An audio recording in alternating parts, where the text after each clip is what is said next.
Hello everyone and good morning সবাইকে। একটু আন্দাজ করে বলো তো দেখি ঘড়ির কাঁটাতে এখন কটা বাজে।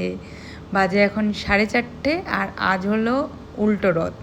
আর আজকে হলো day 16 of my weight loss journey. সকালবেলা চলে গেছিলাম বারাসাত ফুল মার্কেটে ফুল কিনতে, এসে ঘুমিয়ে নিয়েছি। ঘুম থেকে উঠে ডায়েট মিস করিনি। 12টার সময় উঠে মর্নিং ড্রিঙ্ক খেয়েছি, তারপরে 12:30 নাগাদ ছাতু খেয়েছি। তারপরে বেরিয়ে পড়েছিলাম বাজার করতে, গজা, খাজা, মালপোয়া, আলু, সবজি যা যা লাগবে। খেতে খেতে বেজে গেছিলো 3টে, 3:30। শুক্তো, পনির আর পেঁপের তরকারি। আজকে ভেজই খেয়েছি, মনটা চেয়েছিলো তাই। এখানে রথ সাজানো হচ্ছিলো। আর একদিকে হচ্ছিলো আলুর দমের প্রিপারেশন। মেনু হচ্ছে ফ্রাইড রাইস আর আলুর দম। এখানে এখন জগন্নাথ দেবকে রথে বসানো হচ্ছে, তারপরে ঘোরা হবে রথ নিয়ে। আর পুরো ডিটেল ব্লগটা কিন্তু খুব শীঘ্রই আপলোড হয়ে যাবে। 10:30, 11:15 দিকে খেয়েছি একটা, কিন্তু একদম ছোট প্লেট ফ্রাইড রাইস আলুর দম, কারণ বাড়িতে অনেক লোক ছিল।